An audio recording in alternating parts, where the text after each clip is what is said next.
Hi students, V4U Malayalam അക്കാദമിയിലേക്ക് വീണ്ടും സ്വാഗതം. കാലിക്കറ്റ് യൂണിവേഴ്സിറ്റിയുടെ BA BSc ഒന്നാം സെമസ്റ്റർ മലയാളം അല്ലെങ്കിൽ മലയാള സാഹിത്യം 1 2019-20 അധ്യയന വർഷത്തെ സിലബസ് അനുസരിച്ച്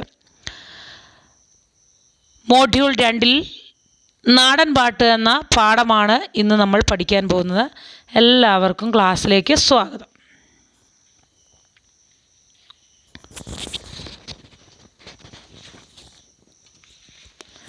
ശ്രദ്ധിക്കുക, നാടൻ പാട്ട് എന്ന് പറയുന്ന സാഹിത്യശാഖയെ നമുക്ക് അറിയാവുന്നതാണ്, ഫോക്ക്ലോർ സാഹിത്യം. അപ്പോൾ ശ്രദ്ധിക്കുമ്പോൾ ഗ്രാമീണ ജീവിതത്തിൻ്റെ, ശ്രദ്ധിക്കുക, വെറും ശുദ്ധമായ പച്ചയായ ഗ്രാമീണ ജീവിതത്തിൻ്റെ സൗന്ദര്യ ആവിഷ്കാരങ്ങളാണ് നാടൻ പാട്ടുകൾ. നാടൻ പാട്ടിനെ ഇന്ന് ജനകീയമായി സോഷ്യൽ മീഡിയകളിലൊക്കെ നിറഞ്ഞു നിൽക്കാൻ കാരണഭൂതനായി തീർന്നത്, അല്ലെങ്കിൽ നാടൻ പാട്ടിനെ ജനകീയമാക്കി തീർത്തത് കലാഭവൻ മണിയെപ്പോലുള്ള കലാകാരന്മാരാണ്. അപ്പോൾ ശരിക്കും ഗ്രാമീണ ജീവിതത്തിൻ്റെ സൗന്ദര്യം തന്നെയാണ് നാടൻ പാട്ടുകൾ, അതിന് യാതൊരു തർക്കവുമില്ല. കീഴാളന്മാരും സാധാരണക്കാരുമായ ആൾക്കാരായിരിക്കും ഇതിൻ്റെ രചയിതാക്കൾ എന്നത് വേറൊരു നഗ്നമായ സത്യമാണ്. കീഴാളന്മാർ, അടിമകൾ, ഒപ്പം തന്നെ സാധാരണക്കാരായ ആൾക്കാർ തന്നെയാണ് ഇതിൻ്റെ രചനയിൽ ഏർപ്പെട്ടിരുന്നത്. എന്ന് വെച്ചത് ലിഖിത രൂപത്തിലായിരുന്നില്ല, എഴുതപ്പെട്ട രീതിയിലായിരുന്നില്ല നാടൻ പാട്ടുകൾ. ചുണ്ടിൽ നിന്ന് ചുണ്ടിലേക്ക് പകർന്നു കൊടുക്കപ്പെട്ടവയായിരുന്നു മിക്ക നാടൻ പാട്ടുകളുമെന്ന് നമ്മൾ കേൾക്കണം. ഗ്രാമീണ ജീവിതത്തിൽ അവരുടെ, അതും കീഴാള സമുദായത്തിൻ്റെ അധ്വാന ഭാരം കുറയ്ക്കാൻ വേണ്ടി ചുണ്ടിൽ നിന്നും ചുണ്ടിലേക്ക് പകർത്തപ്പെട്ട ഈ പാട്ടുകൾ ശരിക്കും ശ്രദ്ധിച്ചാൽ വള്ളവും വെള്ളവും പോലെ ജീവിതവുമായി ബന്ധപ്പെട്ടതാണ്. വള്ളവും വെള്ളവും എന്ന് പറഞ്ഞ് ശ്രദ്ധിക്കണം. വള്ളവും വെള്ളവും, വെള്ളമുള്ളിടത്ത് മാത്രമേ വള്ളത്തിന് സ്ഥാനമുള്ളൂ. അതുപോലെയായിരുന്നു നാടൻ പാട്ടുകളും സാധാരണ ജീവിതങ്ങളും തമ്മിലുള്ള ബന്ധം.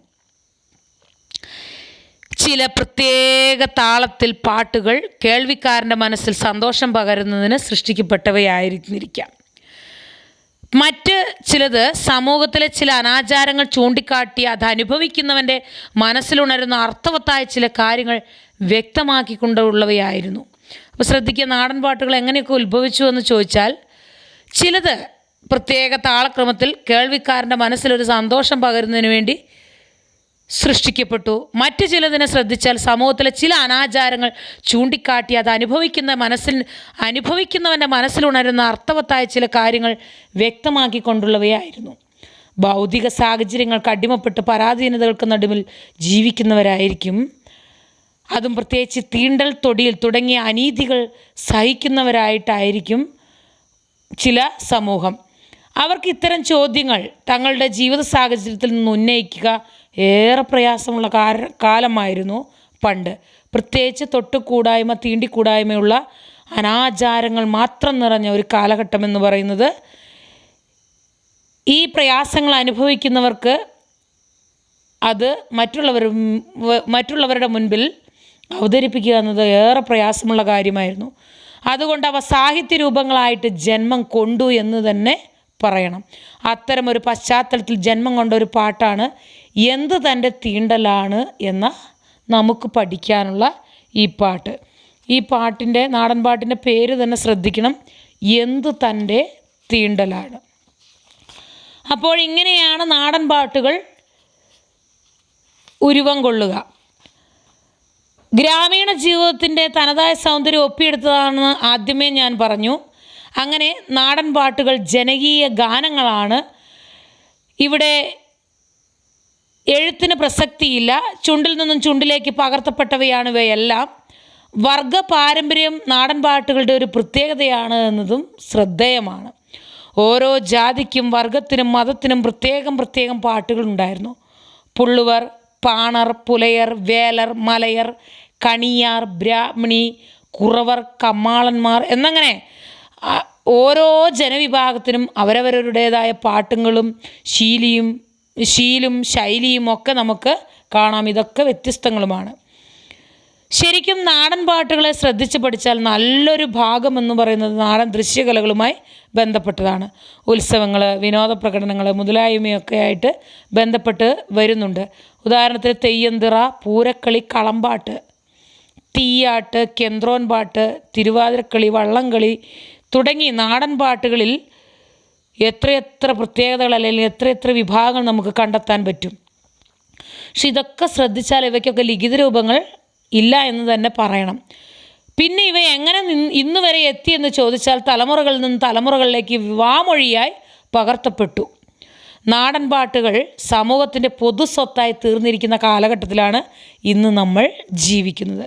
അപ്പോൾ പലരിലൂടെ തന്നെ ഈ പാട്ടുകൾ കടന്നു വന്നതുകൊണ്ട് ഈ പ്രാദേശിക ഭേദങ്ങൾ ധാരാളമായി നമുക്ക് കാണാം. നാടൻ പാട്ടുകളുടെ വേറൊരു പ്രത്യേകത എന്ന് പറയുന്നത് ഇതിന് എഴുത്ത് നടത്തി എന്ന് പറയുന്നതിന് ഒരു കർത്താവില്ല. അജ്ഞാത കർത്തൃകങ്ങളാണ് നാടൻ പാട്ടുകൾ. പിന്നെ സാധാരണ ജനങ്ങളുടെ സംസാര ഭാഷയോട് അടുത്ത് നിൽക്കുന്ന ഭാഷയാണ് ഇതിൽ കാണുക. ഇതാരെഴുതിയെന്നോ ചിട്ടപ്പെടുത്തിയെന്നോ ഒന്നും പറയാനും പറ്റില്ല. വാമൊഴിയിലെ ഉച്ചാരണ പ്രത്യേകതകൾ അതുപോലെ തന്നെ നാടൻ പാട്ടിലും പ്രത്യക്ഷപ്പെടുന്നു എന്നതും ഒരു നഗ്നസത്യമാണ്. പിന്നെ നാടൻ പാട്ടുകളുടെ ഒരു പൊതു സ്വഭാവം എന്ന് പറഞ്ഞാൽ ആവർത്തിച്ച് പറഞ്ഞുകൊണ്ടേയിരിക്കും. എന്ന് പറഞ്ഞാൽ ആവർത്തിച്ച് പറയാനൊരു കാരണമുണ്ട്. പ്രധാനപ്പെട്ട ആശയങ്ങൾ പറഞ്ഞുറപ്പിക്കാൻ വേണ്ടിയിട്ടാണ് ഇങ്ങനെ ആവർത്തിച്ച് പറയുക. പിന്നെ താളം മുറിഞ്ഞു പോകാതിരിക്കാൻ അല്ലെങ്കിൽ താളം തെറ്റാതിരിക്കാനും ഈ ആവർത്തനം ഉപകരിക്കുന്നുണ്ട്. നാടൻ പാട്ടുകളുടെ ഏറ്റവും വലിയ പ്രത്യേകത നാടൻ പാട്ടുകൾ താളനിബദ്ധമാണ് എന്നാണ്. താളമില്ലാതെ ഒരു നാടൻ പാട്ട് ഉണ്ടാകില്ല. ഈ താളമാണ് എല്ലാവരെയും ആകർഷിക്കുന്നു. അക്ഷരക്രമമല്ല, താളക്രമമാണ് കേട്ടോ നാടൻ പാട്ടുകളിൽ എപ്പോഴും ശ്രദ്ധിക്കപ്പെടുന്നത്.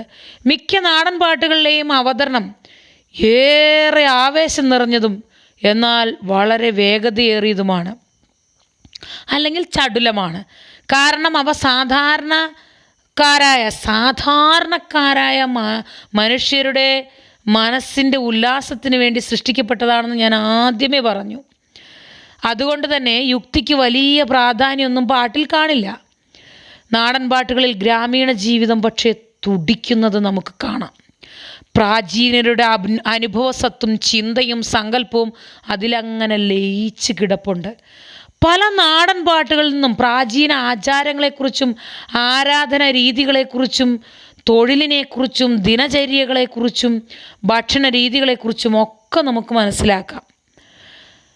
കാരണം ഉദാഹരണത്തിന് പാക്കനാർ പറയിപെറ്റ പന്തിരുകുലത്തിലെ ഒരാളാണ്. പറയിപെറ്റ പന്തിരുകുലത്തിൻ്റെ കഥ തന്നെ ജാതി വൈകൃതത്തിൻ്റെ നിരർത്ഥകതയെ ചോദ്യം ചെയ്തു എന്നതാണ് സത്യം. വിക്രമാദിത്യ സദസ്സിലെ പണ്ഡിതനായ വരരുചിയുടെ മകനാണ് പാക്കനാർ. ഈ കഥ നിങ്ങൾക്ക് അറിയില്ലെങ്കിൽ ഒന്ന് ശ്രദ്ധിച്ച് വെക്കുക. അപ്പോൾ ശ്രദ്ധിക്കുക, വിക്രമാദിത്യ സദസ്സിലെ പണ്ഡിതനായ വരരുചി, വിക്രമാദിത്യ സദസ്സിലെ പണ്ഡിതൻ്റെ പേരാണ് വരരുചി. വരരുചിയുടെ മകനാണ് ഈ പാക്കനാർ. രാമായണത്തിലെ ഏറ്റവും മികച്ച ശ്ലോകം ഏതെന്ന് ചോദ്യത്തിന് ഉത്തരം തേടി നടക്കവേ കാട്ടിൽ വെച്ച് ഒരു പറയക്കുട്ടി ജനിച്ചിട്ടുണ്ടെന്നും അതിനെ ആരാണ് വിവാഹം കഴിക്കുകയെന്നും ദേവതമാർ പരസ്പരം ചോദിക്കുന്നത് കേട്ടുപോലും. മാം വിധി എന്നറിയാത്ത വരരുചിയാണ് ഒന്ന് ശ്രദ്ധിക്കുക, ഒന്നും കൂടി പറഞ്ഞു വരട്ടെ. രാമായണത്തിലെ ഏറ്റവും മികച്ച ശ്ലോകം ഏതെന്ന ചോദ്യത്തിന് ഉത്തരം തേടി കാട്ടിൽ അലഞ്ഞു നടക്കവേ ഒരു പറയക്കുട്ടി ജനിച്ചിട്ടുണ്ട് എന്നും അതിനെ ആരാണ് വിവാഹം കഴിക്കുകയെന്നും ദേവതമാർ പരസ്പരം ചോദിക്കുന്നത് കേട്ടു. മാം വിധി എന്നറിയാത്ത വരരുചിയാണ് മറുപടി ഉണ്ടായി. മാം വിധി എന്നറിയാത്ത വരരുചിയാണ് ആ പറയക്കുട്ടിയെ വിവാഹം കഴിക്കുക എന്നൊരു മറുപടിയും കേട്ടു. രാമായണത്തിലെ ഏറ്റവും മികച്ച ശ്ലോകം രാമം ദശരഥം വിദ്ധി മാം വിദ്ധി ജനകാത്മജാം എന്ന ശ്ലോകമാണെന്ന് തിരിച്ചറിഞ്ഞ വരരുചി അത് രാജസദസ്സിൽ അറിയിച്ചു. അങ്ങനെയാണ് പണ്ഡിതനായ വരരുചി വിക്രമാദിത്യ സദസ്സിൽ വരുന്നത്.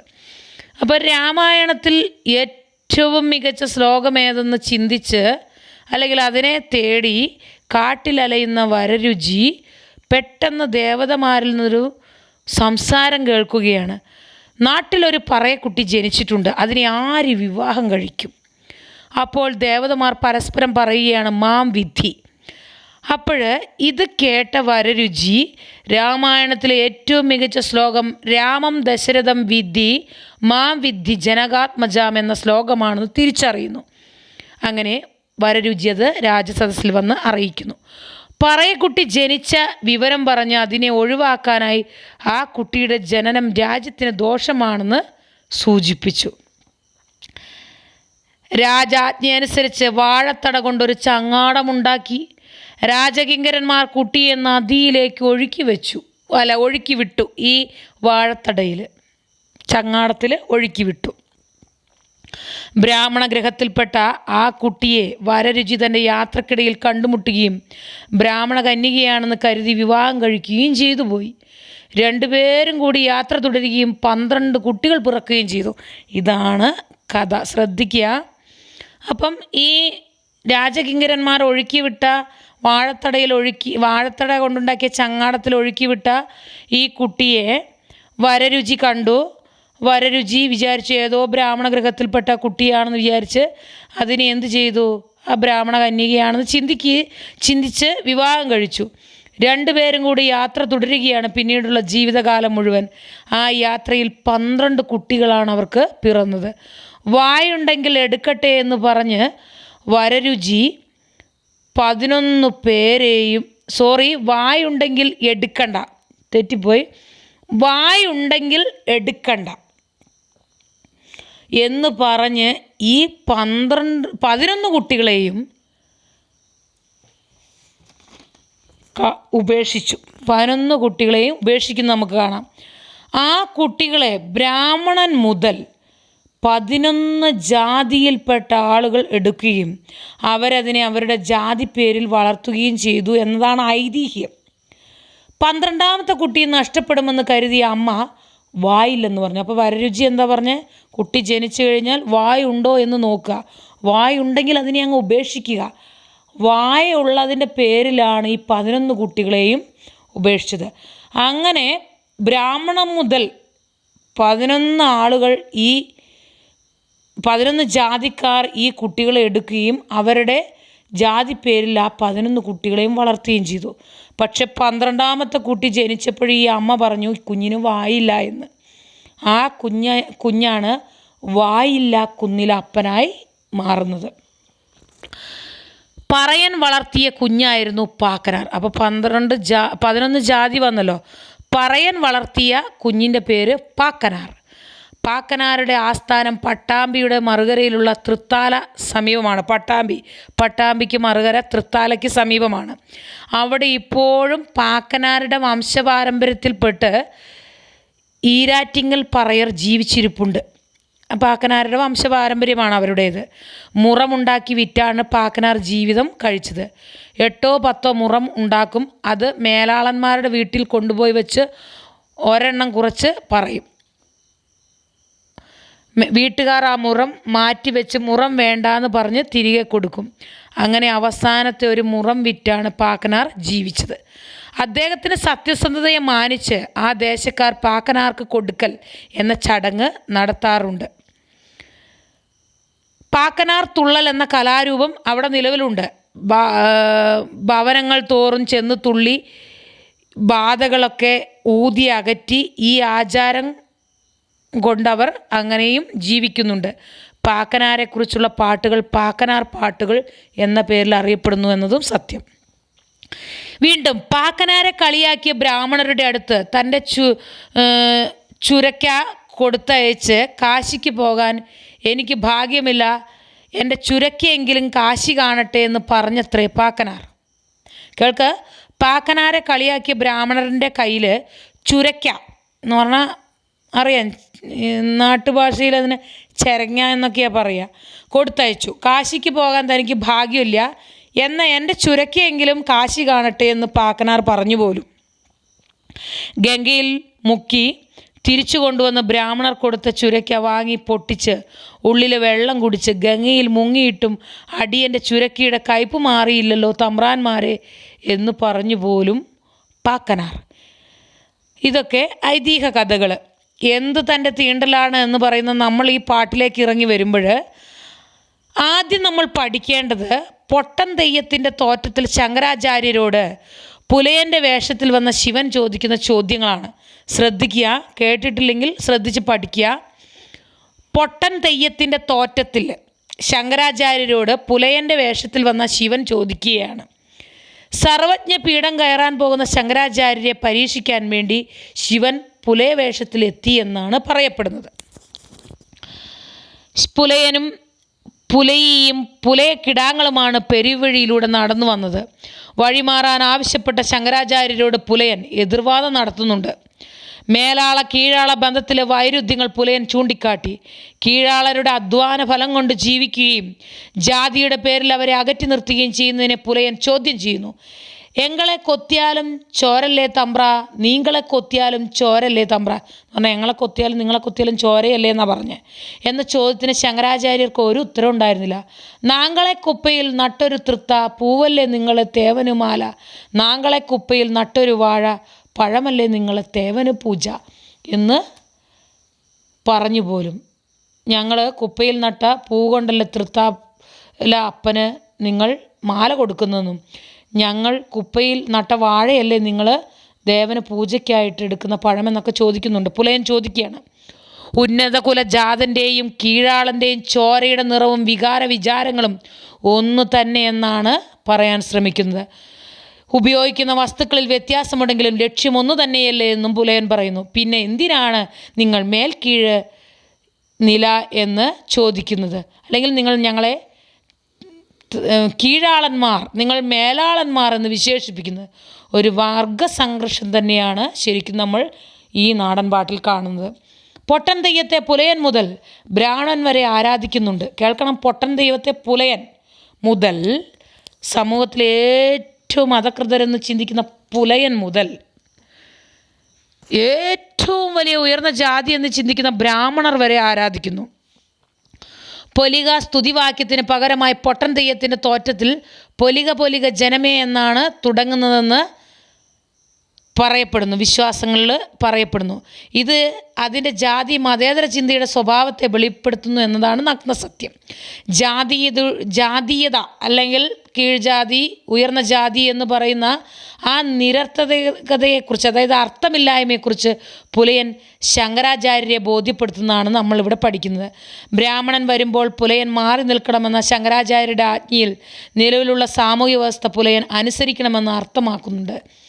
ഇതിന് പുലയൻ മറുപടി പറഞ്ഞപ്പോൾ ശങ്കരാചാര്യർ നിശബ്ദനായി പോയി പോലും. ഞാൻ, നീ എന്നീ പദങ്ങൾ ശരിക്കും അർത്ഥഭേദം തന്നെ നിരർത്ഥകതയാണ് എന്ന് സമർത്ഥിച്ച് പുലയൻ്റെ ഉയർച്ച താഴ്ചകൾ നമുക്ക് മനസ്സിലാക്കാൻ പറ്റും. ഞാൻ നീ എന്നതിൽ ഭേദമുണ്ടെങ്കിൽ ഞാൻ എന്ന തേങ്ങ ഉടച്ചപ്പോൾ ഭേദം കാണേണ്ടതായിരുന്നു. അല്ലെങ്കിൽ ഞാൻ തന്ന തോണിയിലായിരുന്നില്ലേ ചൊവ്വറ് നദി കടന്നത്, ഞാൻ താഴ്ന്നവനായതിനാൽ അക്കരയെത്താൻ വിഷമമുണ്ടായില്ലല്ലോ. ഞങ്ങളുടെ കുപ്പയിലുണ്ടായ വാഴപ്പഴം നിങ്ങൾ ദൈവത്തിന് കാഴ്ചവെച്ചിട്ടും ദൈവം വിരോധിച്ചില്ലല്ലോ, അല്ലെങ്കിൽ വിരോധം പ്രകടിപ്പിച്ചില്ലല്ലോ എന്നൊക്കെ പുലയൻ പറയുന്നു. അപ്പോൾ താഴ്ന്നവൻ കൈകാര്യം ചെയ്യുന്ന വസ്തു എന്ന ഭേദം പ്രകൃതിക്കോ ദൈവത്തിനോ ഇല്ല എന്നും, പിന്നെ തങ്ങളെ മാത്രം എന്തിനിങ്ങനെ അനാചാരങ്ങളിൽ കണ്ട് അശുദ്ധരായി പ്രഖ്യാപിക്കണമെന്നും ആണ് പുലയൻ്റെ ചോദ്യം. മരണശേഷം ഈശ്വരൻ്റെ മുൻപിൽ എത്തുന്നത് മേലാളനായോ കീഴാളനായോ അല്ല എന്ന നഗ്ന സത്യം. ജാതി മതേതര ചിന്തകൾക്ക് അതീതമായ ഒരു സമൂഹത്തെ സൃഷ്ടിക്കാൻ, അല്ലെങ്കിൽ ഒരു സാമൂഹ്യ പരിവർത്തനം തന്നെ ലക്ഷ്യമാക്കിക്കൊണ്ടുള്ള ഒരു കീഴാള രചനയാണ് ഈ തോറ്റംപാട്ട് എന്ന് നമുക്ക് പറയാം. പുലയരും പറയർ തുടങ്ങി തുടങ്ങിയ വിഭാഗങ്ങൾ ശരിക്കും ജാതീയത എന്ന് പറയുന്നതിൻ്റെ അപമാനങ്ങൾ ഏറെ സഹിക്കേണ്ടി വന്നവരാണ് അന്നും ഇന്നും എന്നും. കാലം ഇത്ര ചെന്നിട്ടും വിദ്യാഭ്യാസം ഇത്ര വന്നിട്ടും നമ്മൾ ദൈനംദിനം പത്രങ്ങളിൽ എന്തൊക്കെ, അല്ലെങ്കിൽ ദിനം പ്രതി നമ്മൾ പത്രങ്ങളിൽ കാണുന്നത് ഈ തരത്തിലുള്ള ചില ചാബല്യങ്ങൾ തന്നെയാണ്. അപ്പം ശരിക്കും കൊട്ടയും മുറവും ഒക്കെ വിൽക്കാൻ നടന്ന് സ്വന്തം വയറിന് ഊണ് കണ്ടെത്തുന്ന ഈ കീഴാളവർഗം, തമ്പുരാൻ്റെ മുഖത്താണെങ്കിൽ ശുദ്ധി എവിടെയെന്ന ചോദ്യം, ഇതൊക്കെ ഇപ്പോൾ തിരിച്ചു ചോദിക്കാൻ, അല്ലെങ്കിൽ ഈ ജാതി വ്യവസ്ഥയ്ക്കെതിരെ തിരിച്ച് ചോദിക്കാൻ ഇവർ പഠിച്ചു എന്ന് തന്നെയാണ് നമ്മൾ ഈ പാട്ടുകളിൽ നിന്നൊക്കെ അല്ലെങ്കിൽ ഈ പാട്ടുകളിൽ നിന്നൊക്കെ നമ്മൾ മനസ്സിലാക്കേണ്ടത്. പിന്നെ ചില അതായത് നാടൻ പാട്ടിൻ്റെ സമാഹാരമൊക്കെ എടുത്ത്, മാണിക്യം പെണ്ണ് എന്ന് പറയുന്ന നാടൻ പാട്ടിൻ്റെ സമാഹാരം എടുത്ത് പഠിക്കുമ്പോൾ ശരിക്കും ചിന്ത ഇങ്ങനെയൊക്കെയാണ്. അതായത് ഞാൻ പറഞ്ഞതുപോലെ കൊട്ടയും മുറവും ഒക്കെ വിൽക്കാൻ വന്ന്, അപ്പം മാണിക്യ പെണ്ണ് എന്ന സമാഹാരത്തിലെ നാടൻ പാട്ടിൻ്റെ ഒരു ചെറിയ ചിത്രമാണ്, ചിന്തയാണ് ഞാൻ പറയാൻ പോകുന്നത്. കൊട്ടയും മുറവും ഒക്കെ വിൽക്കാൻ വന്ന പറയനെ ആട്ടിയകറ്റി ദൂരെ നിൽക്കാൻ കൽപ്പിക്കുന്ന ബ്രാഹ്മണനോട് പറയൻ ചോദിക്കുന്ന ഒരു ചോദ്യം ഇതാണ്. തമ്പുരാൻ മുഖത്തു നോക്കി ശുദ്ധിയിലെ വൈരുദ്ധ്യത്തെ ചോദ്യം ചെയ്യാൻ ശ്രമിക്കുന്ന പറയനെ നമ്മൾക്ക് ഈ മാണിക്യം പെണ്ണ് എന്ന് പറയുന്ന സമാഹാരത്തിൽ കാണാം. മാംസം ഭക്ഷിക്കുന്നു എന്ന കാരണത്താലാണ് പറയൻ ജാതിയിൽ താണവനായി പോയത് പോലും. മാംസമൊഴിച്ച് പശുവിൻ്റെ പാല്, പശുവിൻ്റെ തൈര്, മോര്, വെണ്ണ, പശുവിൻ്റെ ചാണകം, മൂത്രം, തോല് ഇവയൊക്കെ ബ്രാഹ്മണർക്ക് ഉപയോഗിക്കാം. മാംസം ഉപയോഗിക്കുന്ന തങ്ങൾ അയിത്തക്കാരാണെങ്കിൽ ഇവയൊക്കെ ഉപയോഗിക്കുന്ന ബ്രാഹ്മണരും അയിത്തക്കാരാകണ്ടേ എന്നാണ് പറയൻ ഈ മാണിക്യം പെണ്ണ് എന്ന് പറയുന്ന നാടൻ പാട്ടിൽ ചോദിക്കുന്നത്. അപ്പം ഇത്രയൊക്കെയാണ് നമുക്ക് ഈ നാടൻ പാട്ടിൽ പറയാനുള്ളത്. വളരെ ചെറിയൊരു പാട്ടാണ് നമുക്ക് പഠിക്കാൻ, ഒരു ചെറിയൊരു ഭാഗം മാത്രമാണ് നമ്മൾ എന്ത് തൻ്റെ തീണ്ടലാണ് എന്ന് പറയുന്ന ഈ പാട്ടിൽ പഠിക്കുന്നത്. അത് ഇത്ര മാത്രമേ ഉള്ളൂ. ബ്രാഹ്മണർ തീണ്ടലിനെ കുറിച്ച് പറയുമ്പോൾ എന്താണ് തീണ്ടലിൻ്റെ അടിസ്ഥാനമെന്ന് ചോദിക്കുന്നു. പാക്കനാർ തിരിച്ചു ചോദിക്കുകയാണ്, എന്ത് തൻ്റെ തീണ്ടലാണ്? പ്രകൃതിയിലെ ഓരോ വസ്തുക്കൾക്കും അതിൻ്റെ സ്വഭാവമുണ്ട് എന്നും വിത്ത് കുഴിച്ചിട്ടാൽ മുളച്ച് വളർന്ന് മരമാകും, പകരം ഉപ്പ് കുഴിച്ചിട്ടാലോ മുളയ്ക്കുകയോ വളരുകയോ ചെയ്യുകയില്ല എന്നും ബ്രാഹ്മണർ മത്സ്യം കഴിക്കുകയില്ല, അതുകൊണ്ട് മത്സ്യം വളരുന്ന പുഴയിലോ കുളത്തിലോ കുളിക്കാതിരിക്കുന്നുണ്ടോ എന്നും ആ കുളത്തിലെ ജലമെടുത്ത് കുറി ചാലിച്ച് തൊടുന്നില്ലേ എന്നും മീനുള്ള ജലാശയത്തിലെ ജലം കുടിക്കാതിരിക്കുന്നുണ്ടോ എന്നും ആകാശത്തിൽ അമ്പെയ്താൽ ആകാശത്ത് തുള വീഴുമോ എന്നും കറുപ്പ് നിറമുള്ളയാൾ വെളുത്ത നിറമുള്ളയാളെ തീണ്ടിയാൽ കറുപ്പ് നിറമാവില്ലല്ലോ എന്നും അതുപോലെ വെളുത്ത നിറമുള്ളയാൾ തീണ്ടിയാൽ കറുപ്പ് നിറം ബാധിക്കില്ലല്ലോ, അല്ലെങ്കിൽ വെളുത്ത നിറമുള്ളവനാകുകയില്ലല്ലോ കറുത്തയാളെന്നും ചുവപ്പ് നിറമുള്ളവനുമുണ്ടല്ലോ എന്നും ഒക്കെയാണ് പറയാൻ ശ്രമിക്കുന്നത്.